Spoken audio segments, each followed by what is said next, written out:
শিগগিরই দেশে ফিরছেন সাবেক প্রধানমন্ত্রী শেখ হাসিনা। সম্প্রতি ভারতীয় গণমাধ্যমে তার প্রকাশিত এক সাক্ষাৎকারে এমনই ঘোষণা দেন তিনি। যদিও এখনো কার্যক্রম নিষিদ্ধ রয়েছে তার দল আওয়ামী লীগের। এছাড়া মানবতা বিরোধী মামলায় মৃত্যুদণ্ডপ্রাপ্ত আসামিও শেখ হাসিনা। এমন প্রেক্ষাপটে তার দেশে আসার ঘোষণা রাজনৈতিক অঙ্গনে নতুন করে আলোচনা ও নানা জল্পনা কল্পনার জন্ম দিয়েছে। বিশ্লেষকদের কেউ এটিকে রাজনীতিতে নতুন সমীকরণের ইঙ্গিত হিসেবে দেখছেন, আবার কেউ মনে করছেন এটি একটি রাজনৈতিক অবস্থান বা কৌশলগত বার্তা। প্রকৃতপক্ষে শেখ হাসিনার দেশে ফিরে এসে সক্রিয়ভাবে আইনি প্রক্রিয়ার মুখোমুখি হওয়ার বাস্তব কোনো সম্ভাবনা আপাতত নেই।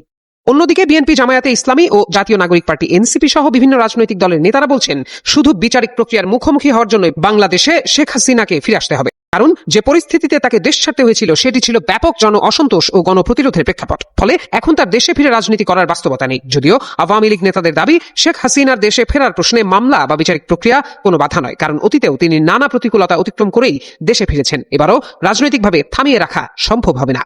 ঢাকা বিশ্ববিদ্যালয়ের রাষ্ট্রবিজ্ঞান বিভাগের অধ্যাপক ডক্টর মোহাম্মদ আইনুল ইসলাম বলেন, শেখ হাসিনার এই বক্তব্যের বিষয়টিকে দুভাবে ব্যাখ্যা করা যায়। প্রথমত, জুলাইয়ের গণ অভ্যুত্থানের সময় যে বৃহত্তর রাজনৈতিক ঐক্য গড়ে উঠেছিল এবং যার ফলে শেখ হাসিনাকে ক্ষমতা ছেড়ে দেশ ত্যাগ করতে হয়েছিল, সেই শক্তিগুলোর মধ্যে বর্তমানে কিছুটা অনৈক্য ও দূরত্ব দৃশ্যমান। বিএনপি, জামায়াত এবং এনসিপি সহ যেসব রাজনৈতিক শক্তি তখন একটি অভিন্ন অবস্থানে ছিল, তাদের মধ্যেই এখন মত পার্থক্য দেখা যাচ্ছে। এই পরিবর্তিত রাজনৈতিক বাস্তবতাকে সামনে রেখেই এসব বক্তব্য দেওয়া হচ্ছে বলে ধারণা তার।